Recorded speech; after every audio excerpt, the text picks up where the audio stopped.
Welcome back to another episode of Buffalo Happy Hour. Mike, what's going on?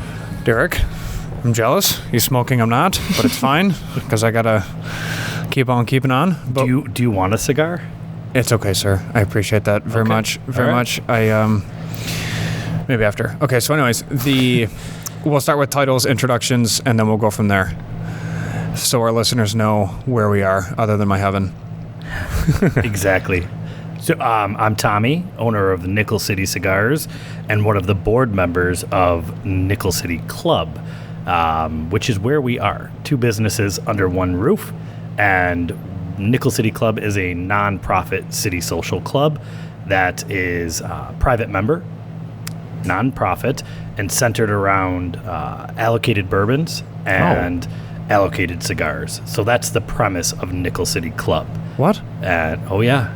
How did we never hear about that? Yeah, that's much more than we thought it was. Well, we are talking about a very sensitive subject, being in tobacco, specifically premium cigars. We don't sell vape product. We don't sell hookah, shisha. We don't sell roll your own stuff. We don't sell pipe tobacco. We are specifically only boutique cigars, artisanal cigars that are allocated.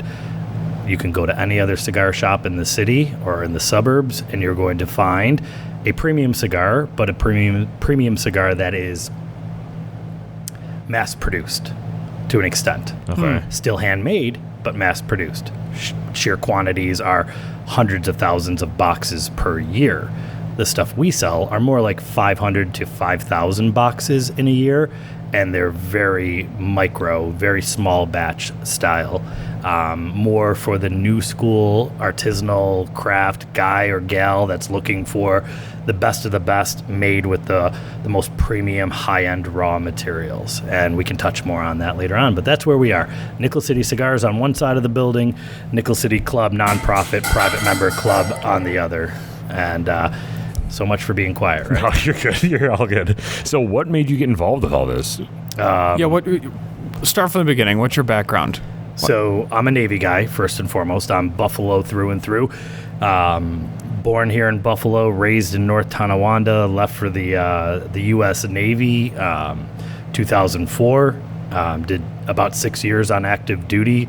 Came back, used the GI Bill, went to school, became a social worker, became a healthcare exec, went to NCCC, Buffalo State, and then DUville for my master's, and just started running skilled nursing and rehab facilities, long-term care. And I kind of just fell in love with cigars when I was stationed over in Japan, and more specifically, the pairings of it. I stumbled into a cigar bar in Tokyo, specifically in Shinjuku, and I was by myself, and I was timid, much like a lot of guys can be around cigars. You know, I'd had cigars at campfires or graduations or golfing, right? But this was my first elegant experience where a sophisticated aficionado or sommelier was curating a pairings menu, and it was a Suntory whiskey. I honestly can't remember what it was, but I do remember the cigar. It was a Cuban Monte Cristo number 2, which is about a Toro size, medium size torpedo, and very mild cigar, but a decent cigar, and paired with that whiskey. And the gentleman treated me very well, and he was so educated on both the spirit and the tobacco. And it kind of sparked something inside of me, an interest. And, I was on the USS Kittiawak and then the USS George Washington, and I'm pulling into all these cool ports. And, I had a couple options. I could, go get shit-faced drunk, 3 sheets to the wind. I cuss like a sailor because I am one.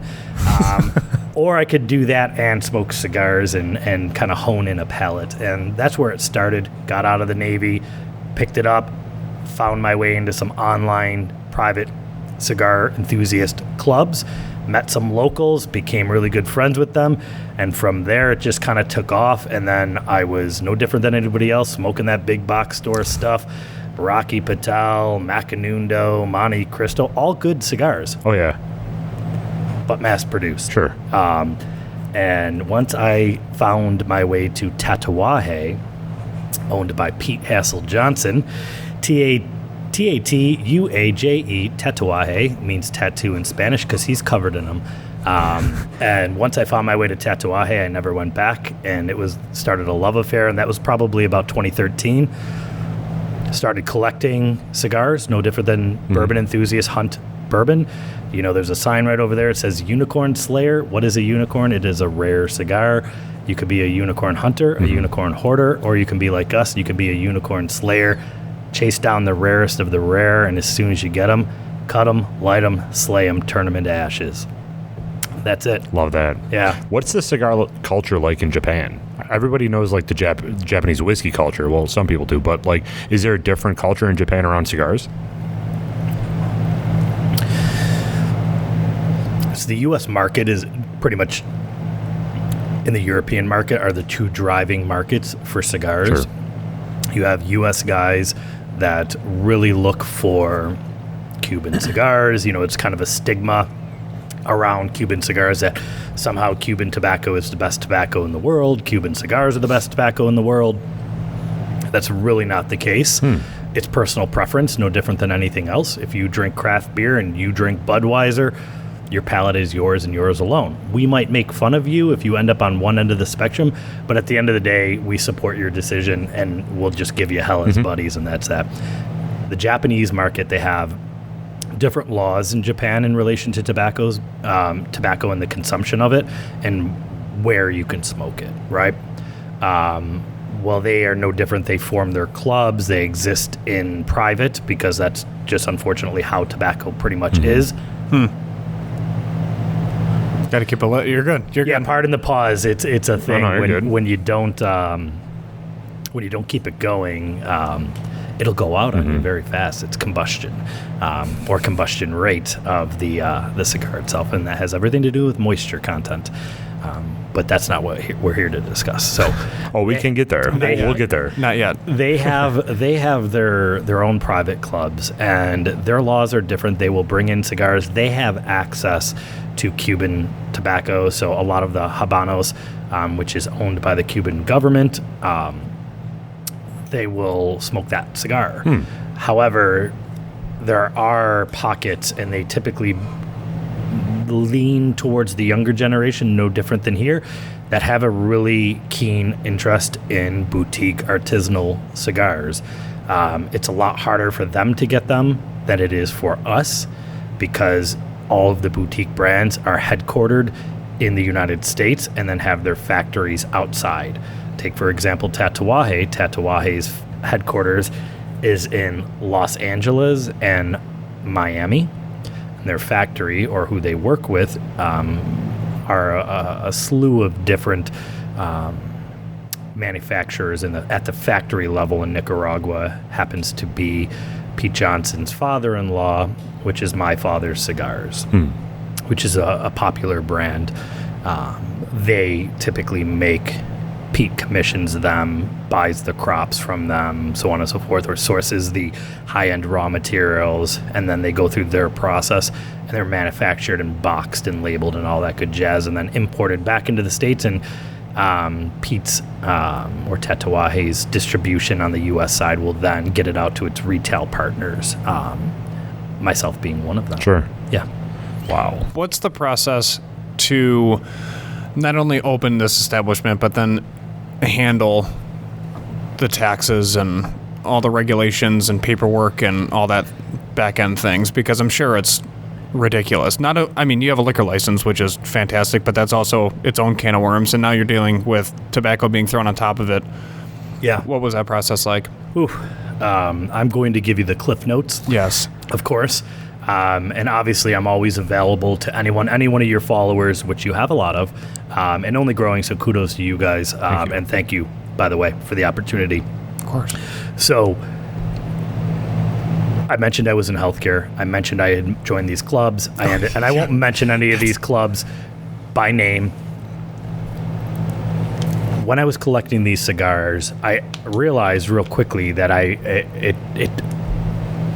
bourbon guys will relate to it because they can't stop buying bourbon. They've always got to grab something they want. They want the 2016 vintage, the 2017.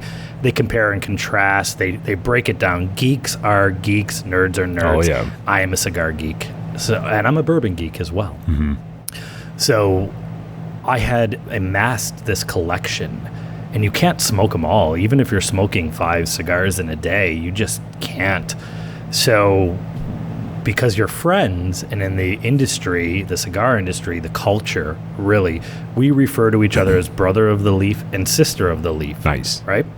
And this predates my existence, right? So long before I was born, there's a rule in the cigar industry, long before the interwebs ever existed, and that is there is no race, religion, sexual orientation, creed. It doesn't matter if you're a janitor or you own one of the largest law firms in Buffalo, shout out Latempio, because these are all individuals who are members here at this club. We are all equal here, and we share with each other. So I had amassed this collection. I'm working in healthcare. My free time was traveling around San Diego, Chicago, Philadelphia, New Hampshire, Texas, Florida, Ybor City, wherever. That was my time. When I got time off of work, I went everywhere to smoke cigars, right?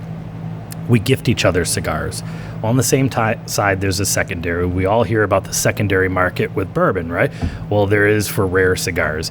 You don't see individuals flipping those big box store cigars on the secondary market. They don't mature in value, but boutique cigars do because they're very limited naturally, right? So I always had a thing where people were contacting me for cigars on the secondary, right? And so I'm happy to break some off here and there to friends, and it just kind of grew and grew into this where I decided I couldn't work in healthcare anymore. It was too taxing. I wrote a business plan. I wanted to stop traveling for the cigar culture, the boutique cigar culture, the allocated cigar culture. I wanted it to be in my city here in Buffalo, and I couldn't understand why. I got into the why shortly thereafter when writing that business plan, and that is the taxes are out of this world. Mm-hmm. You know, it started with the Clean Air Act of 2000, and I will not bore you with this, I promise you, which was designed to take the Marlboro Red out of Joe's Corner Bar where Sally's trying to eat her fish fry on a Friday night and watch the Sabres, right? And I can't blame you. Sure. But inadvertently, that law killed cigar bars in the area. There were some that were grandfathered in, and there were some that were closed down right away. And so the laws are it's difficult. It's kind of layered, and I don't recommend anyone do it. There's, to my left, there's a postcard, and that is a postcard that is framed. That is a postcard from Roma Craft Tobacco owner Skip Martin. And on the back of that postcard, it says, "Way to open during a pandemic and in New York. Go F yourself. We love you. Good luck." That's amazing. Right? And I framed it and put it on the wall. That's sweet. Right? As motivation, because I was not going to allow a 30-year-old law and erroneous taxes designed to shut us down. Premium cigars are not advertised to youth. Premium cigars are not packaged for youth. They are not sold in gas stations, right? And probably a younger person wouldn't want to jump right to a premium cigar anyway, right? They don't even know they exist. They don't. They don't. If they somehow cross path with a cigar, it's whatever's being handed out at one of those functions, or their buddy who is a proclaimed aficionado on the golf course is handing them something that's, as dry as, your grandma's cracked skin. You have to be, I'm not going to mention any other places, to do to find boutique cigars like we have here at Nickel City Cigars. You have to either know someone that's immersed in the culture that I've been describing, the brotherhood, the sisterhood, or have had access to it outside of New York State. It doesn't really exist, not to this quantity. There are some other companies in this area, they might carry 2 to 3 SKUs, but there's no money in it for them because they're a harder sell, because they're not Anheuser, Budweiser, they're not Jack Daniels. It's not a immediate name. Cigars are very niche and micro in comparison to the spirit world, which is very macro in comparison. Which, for people that don't know, the specific tax that's just out of this world is a recent change where it used to be like 28%, and they increased it by the stroke of a pen to like 75 to 76%, and it dismantled cigar locations because, you can go online and buy a Ziploc bag full of 50 cigars, throw it in your humidor, and you're good to go. The issue then is you have nowhere to smoke it because the taxes are so high, it crippled the small businesses in our area. And that's one of the reasons why you and I were talking initially about having some sort of cigar business on our show, because you're the first. But it's a great first because, your opening sentence, we didn't even know. Yeah. So it's awesome. But secondly, it's because it's profound in the small business community of how important it is, but also how difficult it is at times in New York to be a business owner because of taxes. Yeah. So I did hear a rumor that some congressman is trying to fight the tobacco tax. And I believe it's starting to pick up some steam where he's trying to not just totally eliminate it, but 76% is insane. So on the tax, it's taxed in New York State is not on individual sale. Tobacco tax, and I'm only referencing premium cigars because they are in their own category. Hookah is hookah, vape is vape, cigarettes are cigarettes, roll your own tobacco is that. All different categories. Premium cigars, right? Used to be taxed at the known wholesale rate, or if you didn't know the manufacturer's wholesale, it was 28.5%. When we went into the pandemic, all the power shifted to the governor. And it was at that time that the legislative process for what had been the guard to that line fell, and our taxes were taken overnight by 28.5% to 75% of wholesale. So the best example I can give you is if a cigar costs $10, I pay the manufacturer $5, the cigar costs $10, $5 is mine. New York takes 75% of my $5, but it doesn't stop there. It's based on importation for any given month. We fill out a long form tax. We're one of the only ones that have to do it by pen, by hand, and mail a paper check. We can't do it online, and it's on the 20th of every month. We call it Hell Day. And so everything I bring into the state import in the month of February, for example, 75% of those total invoices is due. So if I spend $10,000 in February, I owe the state $7,500 on March 20th, regardless if I sell it or not. Oh my gosh. Yeah. So it's not just the tax, it's the structure and how much time you have. So you might think it's suicidal to do this. And you'd be right. He's can like, hear you're the pain. definitely not You wrong. can hear the pain. So I am a aviation ordnance man, U.S. Navy. Work ethic like no tomorrow. I'm a healthcare exec. I'm a social worker prior to that. So I don't need much. I need what I need, and organic growth and being pure and true. And I'm sitting with a bottle of Old Forester 1920 Prohibition, which is greater than Blanton's Fight Me. Absolutely. Or change my mind. You can't.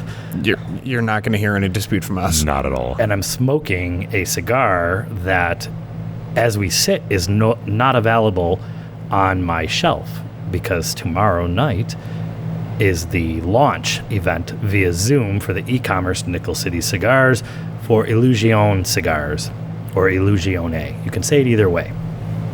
Dion, the owner, will tell you that. And that's what I'm choosing to smoke. I am a Tatuaje guy, Atelier, Surrogates, huge Roma craft guy, Crown Heads. You can beat the taxes by being lean. If you go into a lot of other cigar shops, you're going to see 10,000 backup boxes of cigars. We don't do that. We buy what we know we can sell in that time period. We buy small, we run lean, we sell, accessories, cutters, lighters, so on and so forth. Travel cases, we sell Typico, which is a local Buffalo product. We sell Typico coffee, the whole beans. We've created clubs, the Roma Craft loyalty program. We've created a non-recurring Cigar of the Month club, meaning you can buy it once and know your card's not going to be hit the following month. We've started a blind Tatuaje club. We do live Zoom auctions. We've made it interesting. We're not really trying to, go full board, full tilt right away. We're allowing this culture to organically grow in the city of Buffalo, and we've gained some traction. The lockdowns and all of that, sadly, were part of our beginning, but we've weathered that storm. The club where we sit, Nickel City Club, has nothing to do with Nickel City Cigars. They're two separate businesses. There is no true owner to the club. The club is a private member club that anyone can join.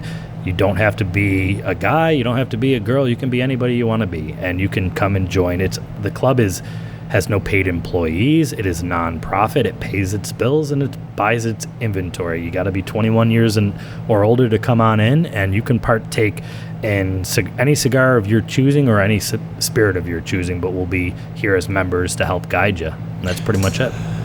So someone's new, and the tobacco impact that someone would experience after smoking a cigar can sometimes be intense and lead to feeling ill. You may or may not dry heave a little bit and or throw up, being blunt. So in that, most people say start slow, lower strengths like 2 to 3, and then work your way up. Is that, would you say, correct? Like start with a 2 or 3 instead of going right to a 5 and smoking it slow? Or how would you navigate that situation for someone that knows almost nothing about cigars? Yeah, so very important question, probably when it comes to selection or entering the hobby. It's probably the most important question, and it's probably the biggest deterrent, because I always hear from people, I don't smoke. When I say I'm a cigar smoker, or have you ever smoked a cigar, they say, I don't smoke. And do you know what I say? Neither do I, because you don't inhale cigars, all right? It just tells me you don't know cigars, and I'm fine. You don't want to learn, you don't want to hear about it, that's cool. You can, it's person-centric, so no different than alcohol. Your body mass has a lot to do with it. So premium cigars, this is the strongest form of nicotine in the world. There's nothing stronger. It is ingested differently because, as you know, you're not inhaling it. So it's entering your body, it's entering your bloodstream by bringing it in. You can start with a very light, mild Connecticut, but cigars are in thirds. Both the way you smoke them in terms of time. I'm in my first third right now. Second third is the middle, and then the final third. but they're also in thirds in their construction: wrapper, outer leaf, binder, the binder underneath, what ties the wrapper, the outer presentation leaf, and the long filler or short filler, if that's your style, ties them together. And so you might see a very light looking cigar that looks like, like a latte, right? Connecticut wrapper, shade wrapper, and think it's the lightest thing under the sun, but all of a sudden it's got a very strong Ligero or Habano with a high nicotine content underneath, or some Mexican San Andreas underneath. You don't know what's under the hood. Right. I could be driving a Ford Pinto down the street with an LS motor swap underneath and it's all juiced up. You have no clue what's under the hood. So, yes, long way of saying you should start light regardless of your body size. But if you're a former cigarette smoker or pipe smoker, or you've been chewing tobacco for years, or whatever the case might be, your body is somewhat accustomed to nicotine. So that's the first question. Have you had any experience with nicotine? If the answer is yes, we establish the frequency. But there's a way to curb that, even if you're brand new, and the answer is no to everything. You have some food in your stomach. Mm-hmm. You have some chocolates or pretzels, something light, non-spicy that's going to contaminate your palate or influence it. And you have a sugary drink with you. I don't necessarily recommend bourbon, but nevertheless, a sugary drink like a Dr. Pepper, or whether you know it or not, the number one paired drink in the world with a boutique cigar, or for a boutique cigar smoker. If you don't drink alcohol, if you don't drink coffee or espresso, the number one paired drink in the world is a cream soda. Having a fantastic boutique brand cigar that's high end, that's been aged or cared for meticulously, has that vanilla and cream, and pairing that on a warm summer night with a cream soda is one of the greatest experiences. I used to listen to podcasts in relation to cigars or read print, and they'd be talking about all these fine tasting notes, and I'd be smoking the cigar they're talking about, and I'd be like, they're full of shit. This tastes like ash. It takes time to develop a palate. It's probably harder to develop a cigar palate than it is a bourbon palate or a wine palate, because we're accustomed to drinking and tasting, activating those taste buds in that manner. To slow smoke down and appreciate it and pull those nuances out of it takes time. You have to develop a muscle memory to the different blends and the different seed varietals, and knowing what regions they come from in particular countries. Wow. It's a lot of information. A lot. We're just scratching the surface. Yeah. It's crazy, too, because I think the stigma around Cuban cigars is the fact that you can't necessarily get them so easily, like you could in acid, per se. But a lot of people in my circle of friends, at least I can speak to, is Dominican Republic has the Dominican's tobacco's amazing. And it's not going to make you feel weird if you crush a cigar or hotbox it for 10 minutes because you only have 6 minutes before you got to get inside. So you're just puffing as much as possible. Or it started raining on you, or it snowed, things like that. You might just get freezing because in Buffalo, who knows what's going to happen. So to have a place that you can smoke inside is unique in this region. So do you reach out for specific regions to bring in where you're like, hey, I'm running low on this region? Is there anything new coming out of there? Like, what is almost like the R&D process that you're trying to do? So it's a good question. No different than any one of my answers. I'm going to touch on it, but I'm going to give you a lot more. I don't know how else to answer questions because that's the military in me. I have military-induced OCD. I give as much detail as possible because I feel if I don't, you won't be able to complete your mission, or so on and so forth. Or if I leave something out, something's missed. It could cost someone their life. Sure. So, Dominican tobacco, I can smell it across the room. And that's hard to do, but not for a cigar aficionado, if you will. I hate cigar aficionados. Pretty cliche. The Dominican cigar scene is we carry a product line called El Artista. I don't really look at the region. I look at the factory.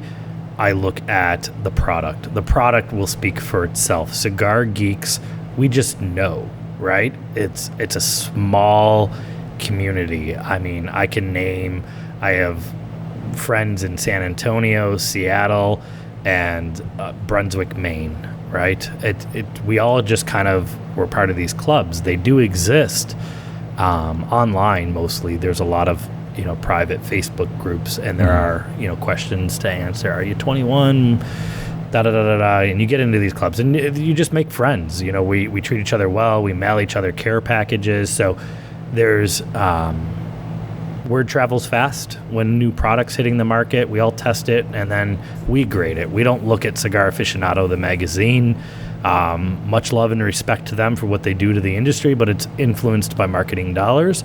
We don't look at that. We rely on each other, and we score them accordingly. I've never scored personally, not even a cigar in my humidor have I scored below or above a 94. I have never scored anything higher than that, and I weigh cost. So I don't really look at the region. I will tell you this, that I carry more Nicaraguan tobacco than I do any other region.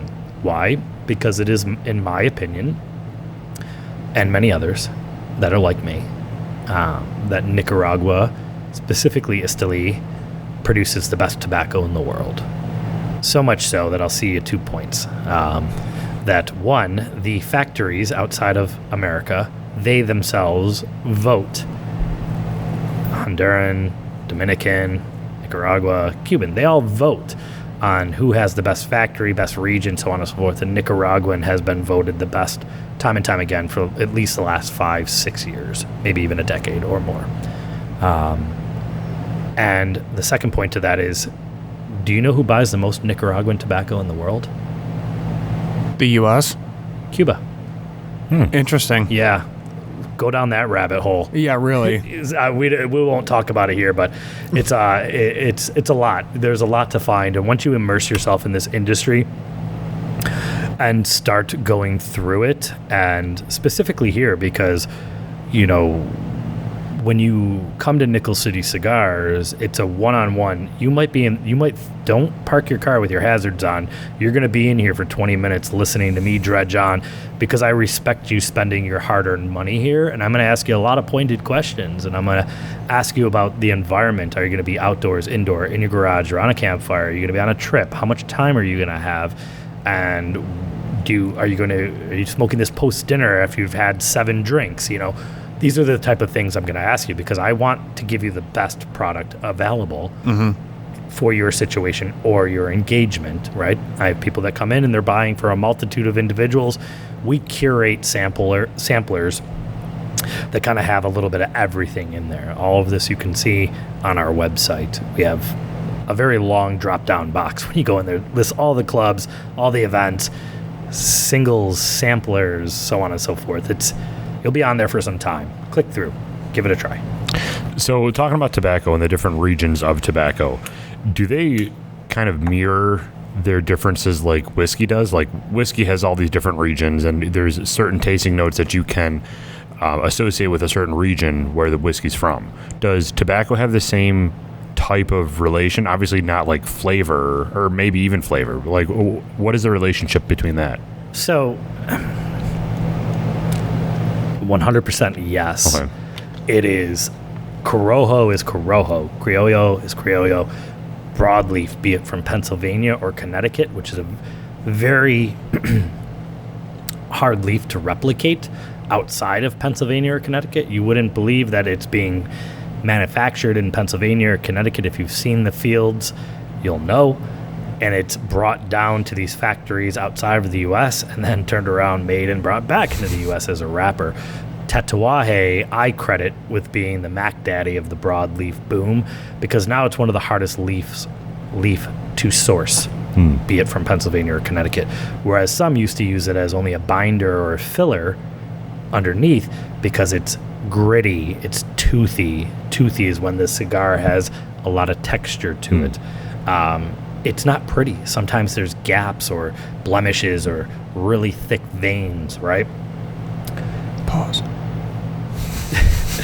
It was not viewed as beautiful, right? It didn't give the best presentation. Well, Pete Johnson of Tatuaje was like, I'll show you. I'm gonna give you this gritty piece of shit, and you're gonna love it. And he's gonna do it as a wrapper. And now it's one of the hardest leaves to source. So it has a sweetness and a earthiness to it, because the north of the equator, our soil composition is glacier, formed by glacier, whereas south of the equator, for the most part, is volcanic. So that yields a strength, a gritty kind of hue, a leather and a spice to it, whereas the Pennsylvania or Connecticut broadleaf is much sweeter and has a crisp kind of hue to it. At the end of the day, you're going to get cedar and oak and hay and earth tones and toasted cashew and a lot of these notes from it. It's when you start getting and mixing these different blends and seed varietals from different regions and not sticking with the puros or all one country, 3 components, wrapper, binder, filler, that you start having these craft, boutique, artisanal recipes or blends, as we call them. Or in bourbon, it would be a mash bill, right? You change the ratios of rye and barley and such. So yes, we don't have enough time, and you don't want to listen to me dredge on about the different ratios. All I would say is check out Half Wheel, HALF Wheel, Half Wheel. They're really good at breaking down not only the blend, but the company, the factory that made it, and the lineage to that cigar, or the different vintages. Maybe it came out in a different vitola or size in 2011, and now it's being reintroduced in 2017, but it's no longer a Petite Corona. It's now only being offered in the Lonsdale format. When you change the size, you change the ratio of wrapper, binder, filler, it yields a totally different smoking experience. We have a product line in there by Romacraft Tobacco, picking one of many examples I could give, and it's the Cro-Magnon Aquitaine, or just the straight Cro-Magnon. And on my shelf, it's one blend, but I have 10 different sizes, because I carry the whole entire portfolio as it's available based on allocation. And you can smoke every different size, and it's going to be a different expression of that blend. And it's up to you to decide what size is yours. Maybe in the Tatuaje Black Label Reserva line, you only love the Robusto. That doesn't mean you're automatically going to love the Robusto size in the Cro-Magnon Aquitaine by Romacraft. So the size changes the taste. It's not just how long you're smoking it for? Correct. Interesting. I'll give you the best example I can give you. And I use this every day. So if you come in based off hearing this awesome podcast, and you come in, don't be surprised if you hear this exact analogy again. And it is this. If you and I are making the same chili, and we have all of the same ingredients, but you use way more black pepper and I use way more crushed red pepper, we have the same ingredients. Sure. They should be the same chili, right? But they're not. They're very different because we changed the ratio. It's Gotcha. no different in cigars. When you change the vitola or the size, you change the overall expression of that. So, breaking it down to the rudimentary sense, the etiquette behind cigars is its own thing. So we should probably touch on that as well, because there's etiquette, and then there's also kind of the right and wrong way to go about lighting a cigar. So, And cutting one. correct. So, and there's punches, there's different cutters, like it's a full thing. But can you run through how to properly light a cigar, and then after that, talk about the etiquette, where what I'm referencing specifically is rolling the cigar in the ashtray to just get some of the ash off instead of smacking it like a cigarette? Yeah. Okay. So everyone's cigar etiquette is different, but there are some general rules of thumb. Don't cheap out. buy yourself a cutter and a lighter, even if they're the cheapos. Don't go into the same place over and over again asking to use the community cutter and the community lighter, or ask for matches. If you're getting into the hobby, get yourself a cutter and a lighter. You don't have to buy it from us. If you're coming here, you can buy it from anywhere. Okay? So you'd recommend a lighter over matches? Oh my God, yeah. So Just saves you time. But at the end of the day, I'm one person, Sure. and I'm no better than anyone else. Your preference is your preference, and again, we might make fun of you, but at the end of the day, we respect you. So Sure. do what you will and know that you're supported. We do have long stick matches. Let the sulfur burn off. Let it get to the wood, right? If it's made of paper, so be it. But cedar long stick matches that are designed for lighting cigars are great. Let the sulfur burn off, get to the cedar, use 2 of them, stack them, V them, whatever, different techniques, and let it burn. You can ask for cedar spills and light them on fire and light your cigar with cedar if you're all fancy. Fine, get at it, right? I'll try anything once. I don't have time for that. I'm using a big boy. This is a tabletop butane triple flame Saints and Sinners Tatuaje lighter.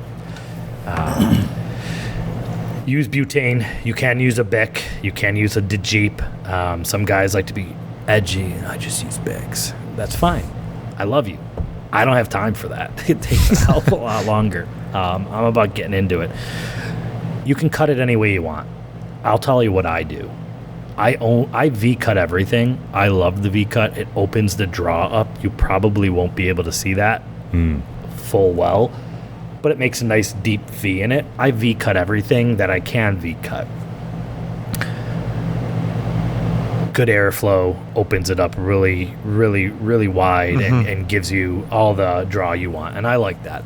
That fits my personality and it fits my palate.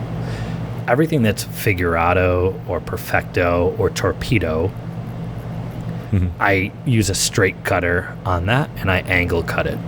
Changes the dynamic of the smoke flow. Not an engineer, so I can't really tell you why, but it does. Punch.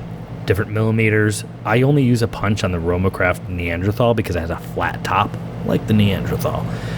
Skip Martin is probably one of the most intelligent humans I've ever met. He's a fascinating guy, and he owns Romacraft Tobacco. He's a really good guy. I recommend looking at Skip Martin and Mike Rosales, owners of Romacraft, because they're great humans. So, but you might want to punch everything, or you might want to straight cut everything, or you might want to V-cut everything. There's no right or wrong way. There's no etiquette there. It's just preference. Ashing. Ashtrays are meant to be clean, really. Dropping ashes in the cigar rest here would be improper of me. Dropping it on the floor, so on and so forth. When you light a cigar, typically you will hold the cigar in your hand, and at a 45-degree angle, about an inch away, you'll toast the foot of your cigar. You don't have to toast your cigar. It helps to light it, evenly rotating it. Then when you bring it to your mouth and you light up, it catches a lot faster, rotating and puffing until it's lit. Looking at it, blowing what you pulled in back at it to illuminate and see what's caught and what's not, maybe a touch-up. Premium cigars, if they're gone through, more so on the boutique side, they have a better reputation than the mass-produced cigars. If cigars are running or canoeing, premium cigars, they should catch up. They should adjust themselves, but there's no shame in adjusting the cigar. Oh, wow. You'll see a lot of guys adjust. When you see competitions, which we are not currently doing, so I don't care how this looks, there's competitions about clean light, your carbon line, which is the black line. Those are competitions. They score you on lighting, how many times you touch up, how even and smooth and crisp your ash is. We call it stacking dimes, all right? So if you look at the ash, it's all stacking dimes, right? But eventually it's going to drop, and we call it wearing it, right? All of a sudden you're wearing it. When you're in someone's lounge or in their home lounge or wherever the case might be, unless it's a competition like that, try and get it in the ashtray, because when you drop that on my floor, clean it up. Right. We have a vacuum. We have everything you need to tidy up after yourself. We're not allowed to store, prepare, and maintain any food here because of the tobacco laws. You can hook up a crock pot. You can bring a sub from home. You can DoorDash food in here. Hell, you can have chefs come on over and cater it for you, which we do during certain events. Etiquette is just that. Cut it, light it the way you want to light it. Clean up after yourself. Keep your ashes neat. I do not. Now, this is different for every place or different for every person. I don't ever roll my cigar in because I'm now creating ash all over the edge of the cigar or the ashtray. I wait until it's time and I tap. You just tap that ash. Tap that ash, tap that ash. That's how it goes. Oh, yeah. Somebody trademarked that. I know it. There's even a podcast called Tap That Ash, I think. But That's fascinating. yeah, so it's just that. It's just be polite. No race, religion, politics, none of that stuff. Keep it clean. Do what you will. Ask for help. Don't be an ass. And be proper. Those are the biggest things. If you're using community stuff, don't lick your cigar before using the community cutter. We call it don't lick it before you stick it. Because although we clean our community stuff multiple times throughout the day, we sanitize it. It's just not good etiquette, to do that. You should just keep it clean. Keep it clean. That's it. So what is the process of becoming a member? I can swipe it on the floor because I have to clean it up. So we are a nonprofit private member club. Okay. Don't be intimidated. Come here. We want you to come here. We can't survive if you don't. Come in. We have the vintage arcade. We have an old school retro Nintendo at the bar. So you can play Mario 1, 2, 3, Zelda, whatever you want. It's not turned on right now, but it is over there, and it's one of you don't have to blow in it and it's one of the Best Buy ones with all the games on one console.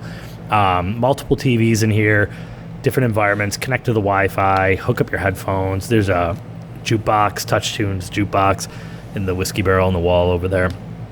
We go hard on the bubble hockey, as you saw. I will train you. But to become a member, you just got to come on down. The state law is that you pay membership dues, right? That's the law. We are licensed to be a private member club, and we respect that. We don't have to like the laws, but we will respect the laws. We cross our T's, we dot our I's. Because if we don't, it ruins it for everyone. And it won't exist. Right. We have a board. We have 55 pages of bylaws. You don't need to read them all, but if you want to be a volunteer here, you have to be trained. You have to go through TIPS training. You have to read the bylaws and take a quiz. And then you have to be shadowed for 30 days by another volunteer that's already gone through the process to be a volunteer. We have monthly or bi-monthly member meetings. We have quarterly financial planning meetings, and we keep minutes to all of that. We vote on everything. You don't have to partake in any of that. You can come down and buy a 24-hour membership for $5. Or you can buy a 30-day membership or a 7-day membership for $25.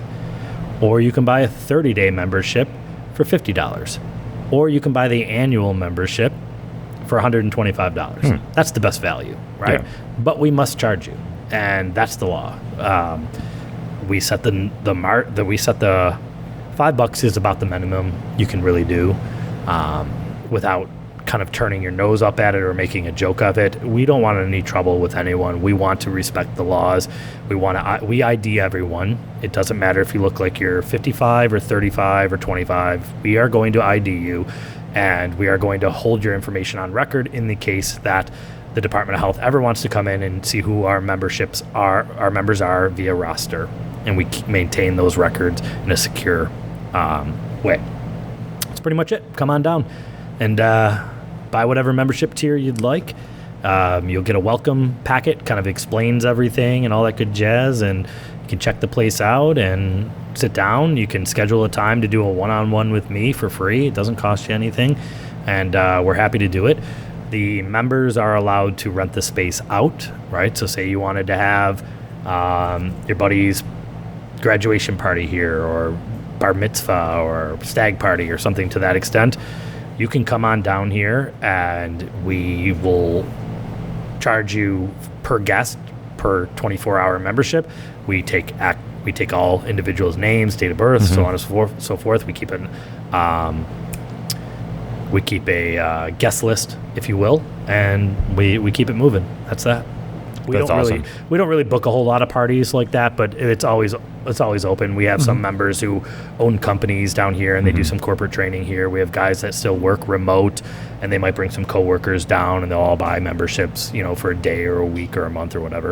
A lot of out-of-towners, same thing.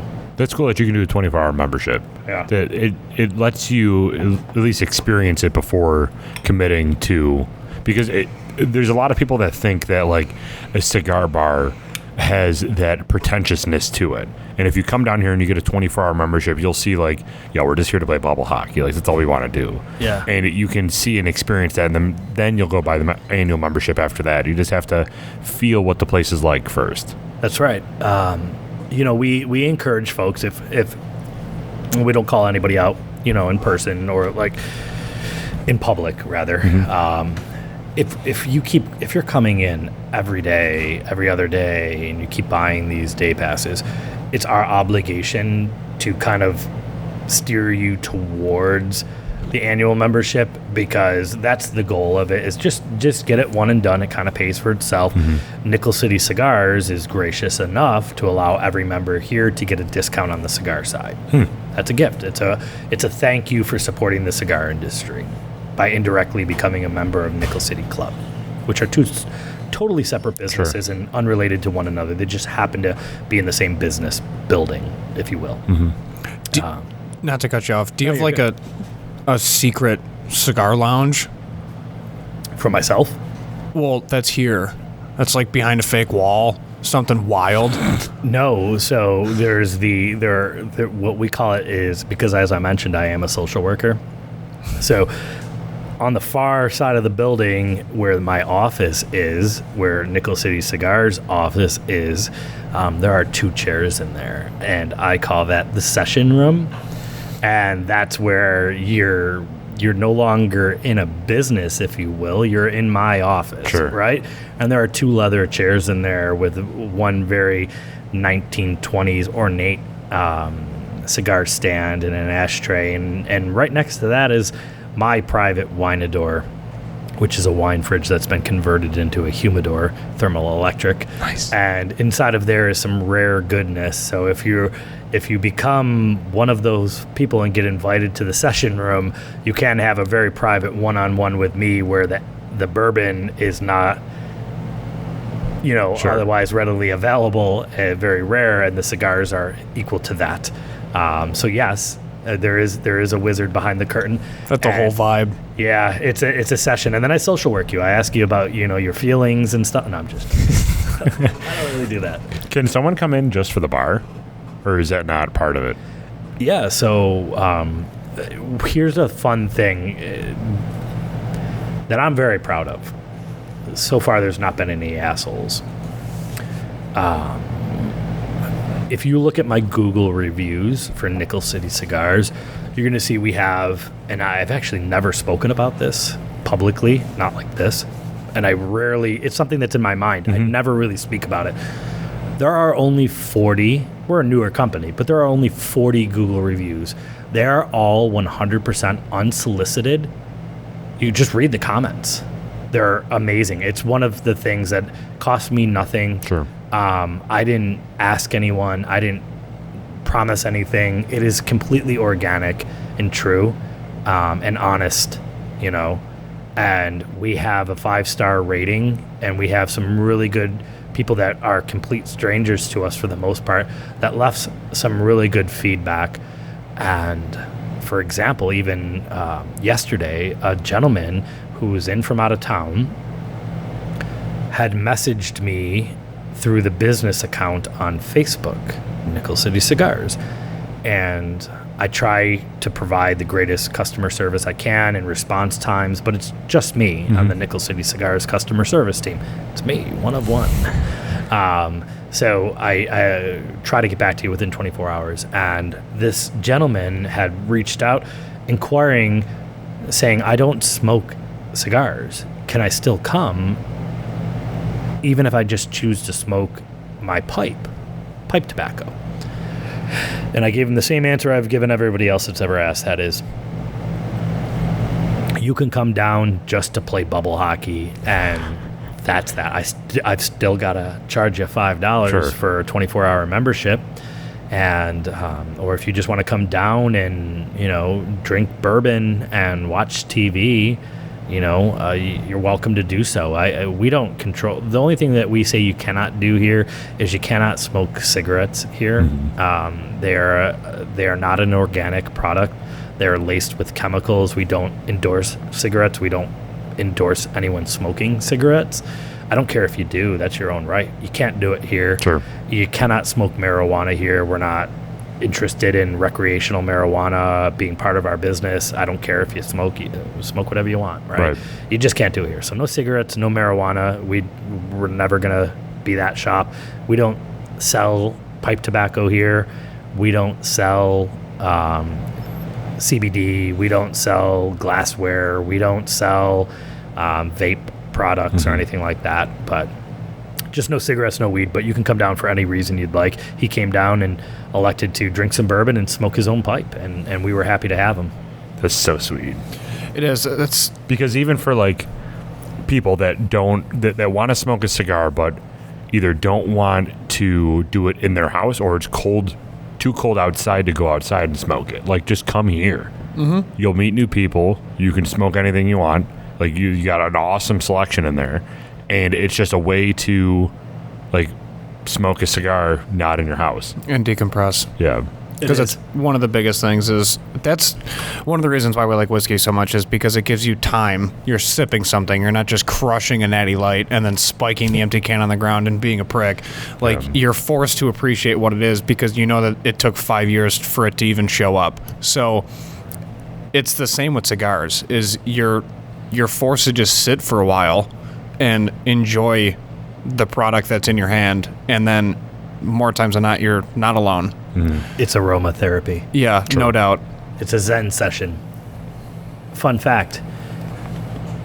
And as you know, I mentioned I'm in healthcare, or I was in healthcare, and do Uville Health Services Administration. So I've done a lot of research in healthcare. If you find me, to anyone who brings me, I'll buy you a drink, right? It's not free. I'm buying it, right? I will buy you a drink if you can bring me any research that correlates a individual who's had no other form of nicotine in their life and they are purely a premium organic cigar smoker, and somehow that has yielded cancer, right? Taboo subject, right? I lost both of my parents to cancer. You will not find it. It does not exist. There is not a single human being on this planet that has been solely a cigar smoker that has contracted cancer and passed away. It does not exist. As a matter of fact, what you're going to find is the most recent peer-reviewed journals or articles or postings or what have you, is that cigars, believe it or not, are actually good for your health. You might think I'm crazy. I saw that article and it made me smile because they did the same thing with wine. Yep, I'm not crazy. 1 cigar a day. That might seem like a lot. 365 cigars a year for 10 years plus. I'm not getting cancer? No, you're not. As a matter of fact, you're getting good heart health, because when you're smoking a cigar, you're forced to slow down, enjoy it, sit, relax. Everybody calms. You're enjoying the moment. You're activating all of your senses. Mm-hmm. It is just that, a therapy session. It is good heart health. It reduces your blood pressure. And it is one of the greatest assets we have and one of the greatest tools we have in the fight against the FDA. That when Obama left office, one of the final things he did was sign over tobacco from the ATF over to the FDA, Food and Drug Administration, which it's an organic, man-made product made by hand, and no crop is ever the same. Sure. So it's not like a Advil that has a recipe right. X. It doesn't. So Sure. it's been an ongoing battle. The cigar industry as a whole for our nation has been at an illegal battle, uphill fight against the FDA since 2016. There's been some wins, there's been some losses, but thankfully, although I don't sell the cigar and although I don't personally partake it, one of the greatest champions in the cigar industry fight is Rocky Patel. So I have all the love and admiration for that man. Rocky, he might fight you. He's such a cool dude. So I think he's got a spot in Philly and a spot in Miami, and it's called Burn by Rocky Patel. Beautiful establishment. What a great guy. Huge heart, and a fighter. And for what it's worth, he has one of the most recognizable companies, and products on the market. It just doesn't really fit our model. But who are we? Again, it's personal preference. You smoke what you want. People come in all the time and they're dead set on smoking what they want to smoke. And if I don't have it, I will tell you where you can get it, and I'll send you right to it. And if I can help you get a deal, I will. Sure. That's that. Yeah. That's awesome. So recently you started doing your own bourbon and cigar pairing, right? Do you want to talk about that and kind of what your vision for that was? Yeah. So that's bringing us full circle here, because we started with how did I start, right? And although I had smoked cigars, it was that moment in Japan, right? With that sommelier, with that bartender, whatever his title was, it didn't matter. He had all of the knowledge, and he was giving it away for free. All I had to do was sit down and pay 7,500 yen, which is about $75 for that drink and that cigar, right? Not the greatest conversion rate in the world, but that's the best I can do for you. And so the premise is really in that, where we want to give you more. We're a new school vibe. We're a new school club. We don't have, the same what you think of when you think of cigar lounge. We're not a bunch of fat old dudes that just got done golfing, sitting in oversized brown leather chairs. It's a very new school kind of vibe. And where we are centric in bourbon, allocated bourbons, be it Weller or Pappy or E.H. Taylor, Michter's, so on and the list goes on and on, right? Shout out Buffalo Bourbon Enthusiasts for all the single barrel picks that are here. We want to bridge the gap. I've gone all over, and I've gone to cigar events in all of those other places, San Diego, Tampa, so on and so forth. And when I go there, it's just the same old stuff. And which is great because it works, and I love it. It's why I'm here. And that is cigar manufacturer, company that's the retailer. You go, you get event deals, buy 4 cigars, get 1 free or half price or whatever that state's laws are, so on and so forth. Then you hang out and you smoke them if they have the ability to serve you drinks or whatnot. You do. You just kind of sit around. But that's not enough. You have to pay to get there, pay to get in, buy the product. What else are you getting for your money? There's no show. Right. Where's the show? So that's why Buffalo is different. Because we're blue collar. We're all pretty much good neighbors and we're honest. You deserve more for your money. And if you're going to come in here, we're going to make you feel like family, and we're going to make you feel like doesn't matter if you're that janitor, and it doesn't matter if you're that lawyer. Your money is the same, and we're going to give you the best service we can. And we're going to ask you again, what more can we do to make a better experience for you? So that's what came. On the last Saturday of every month, unless it's a holiday weekend like Memorial Day weekend in May, it'll be the Saturday before that holiday weekend. But the last Saturday of every month at 7 p.m., we have our tasting club, where we will bring in a different distillery or a different brewery or a different winery, and we will pair a cigar to that tasting. That company will come in because we carry their product here at the club, and they will give you a presentation. They will tell you about their history, how they came into being. What they do really well and what their flight is. They'll break down the mash bill, if you will. And then I will talk to you. And I will tell you why I selected the cigar that you're getting with your ticket, why I selected it for that pairing. Meaning I've done the tasting myself, and I've gone through, and now I'm going to give you the history on that cigar, the background on that cigar, the factory, the blend, if you will, and how to enjoy it with that pairing. So we kind of work hand in hand. The presentation itself is probably only about 30, 45 minutes, but you get a good value there. You're getting a couple of pours, you're getting a cigar, and those 3 items together. We always do 2 pours. If that distillery wants to do 5, okay. We don't really want to serve you 5 drinks like that, and then send you on your way. We preach, being responsible in that respect. So 2 is kind of where we like to be. If you drink more, like you're going out, that's on you. You know how to do it. Get home safe. Take an Uber. But we'll break it down together and we'll talk about it. And then after the presentation, we all kind of hang out. We have some palate cleansers throughout that are served, and then we always do a couple, swag giveaways and stuff like that. And all good fun. So that's awesome. Yeah, we started it last month, and we, of course, reached out to Buffalo Bourbon enthusiasts, and they came through. They've been, and their members have been, their bourbon club have been, really big champions for us here. This month is Rachel Glover, who's over at Lockhouse Distillery, and she is Buffalo Bourbon Babe on Instagram, and she's just good people. We've been friends for some time. So we're going to bring in that product line, and she's going to talk about Peerless Small Batch and Michter's Straight Rye. And the cigar this month, for the second month, is undisclosed. You don't know what it is. Nice. You just have to trust me. But I'll tell you this: it's not it's not for sale on the shelf. Ooh. So it's pretty rare. That's cool. Yeah, and then we've got the calendar pretty much rounded out, with the exception of July and September.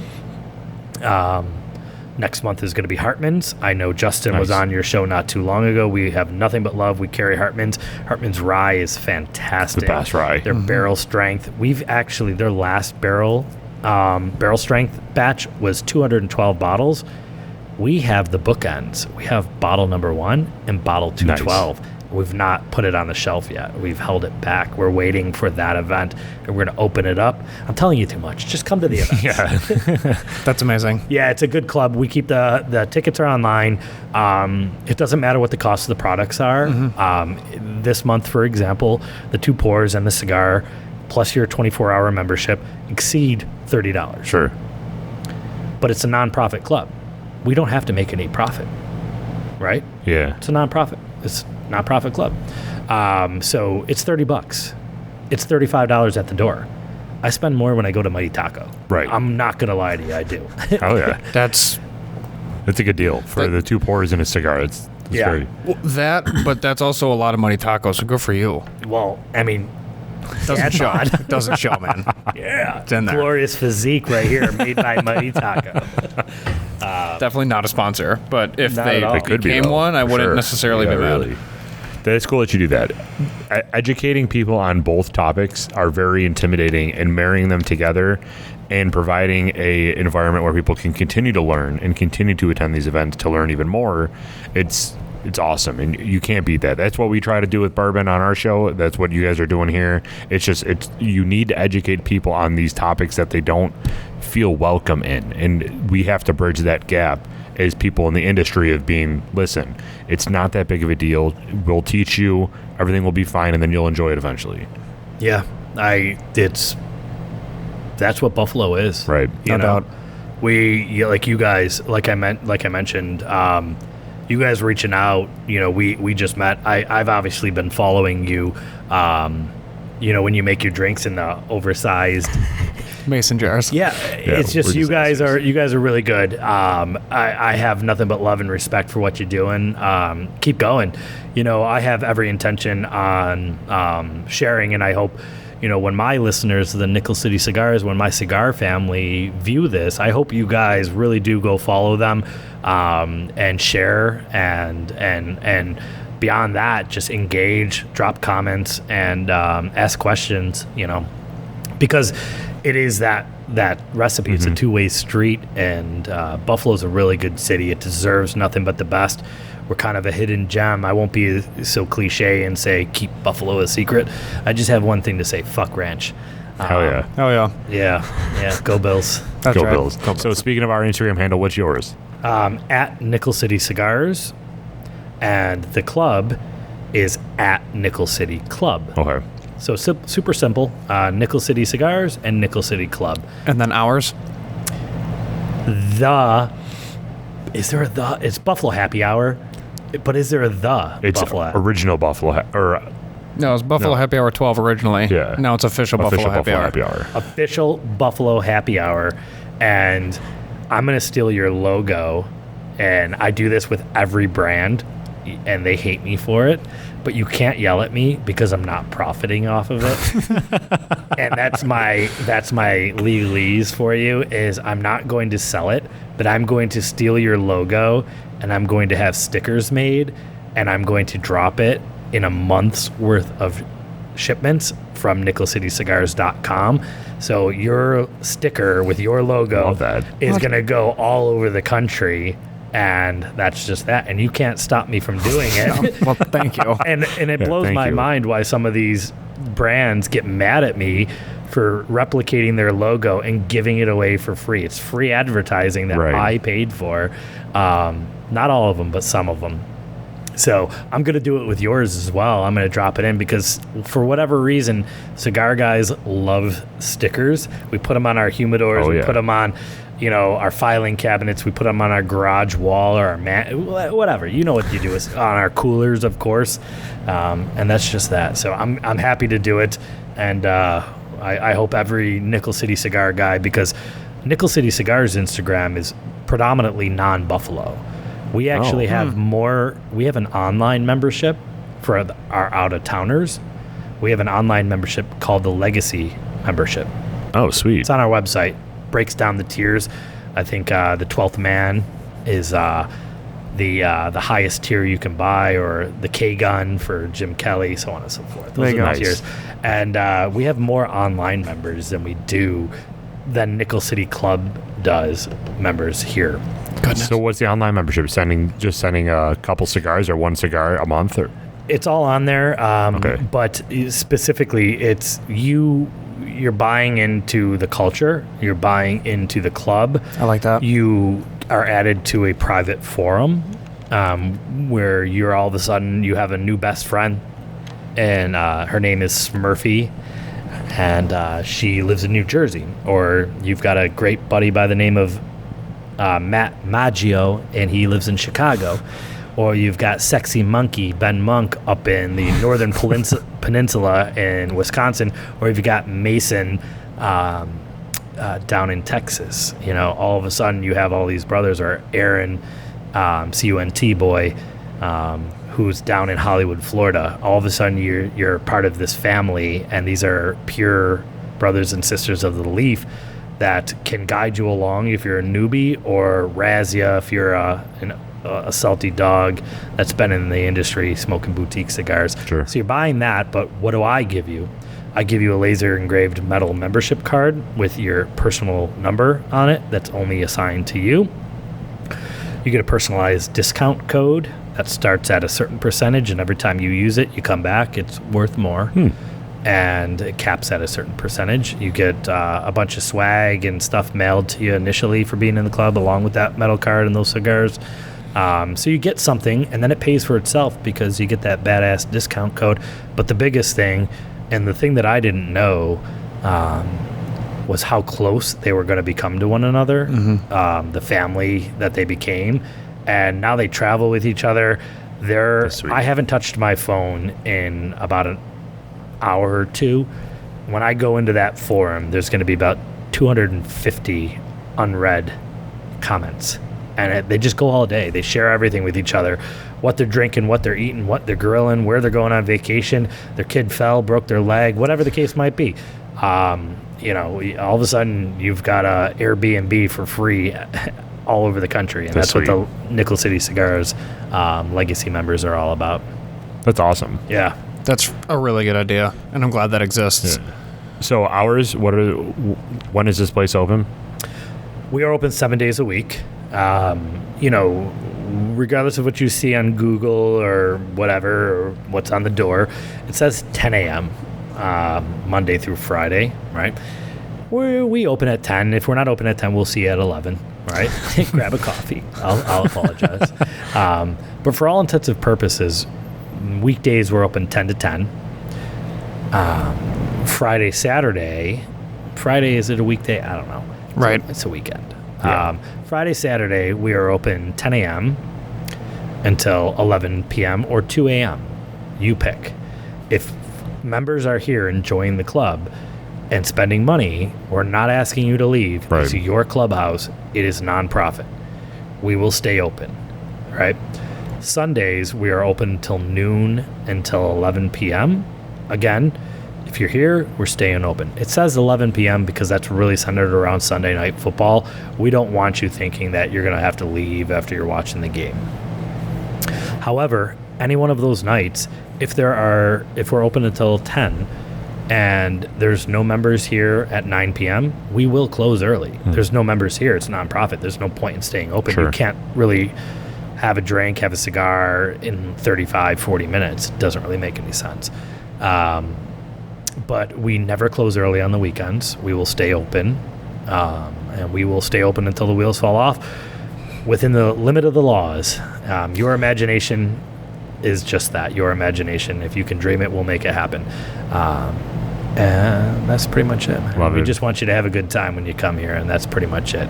Our cell phone number is listed on everything. You can text it, call it, whatever the case might be. If you know you're coming down pre-post dinner event, comedy show at Helium or Sabres game or what have you, holler at us. Let us know. We'll happily reserve a spot. Prepare anything accordingly. If you're coming in from out of town, let us know. We'll take care of you. That's it. We have a motto here, and I would kill myself if I listened to this back later and I didn't say it. Do you want to know what our motto is here? I actually want to quiz you guys. What do you think it is after hearing this and asking me, graciously interviewing me, which is I'm flattered by. But what do you think our motto is here? Don't be a dick. Be smart, but it's wrong. Damn. I'm going to go with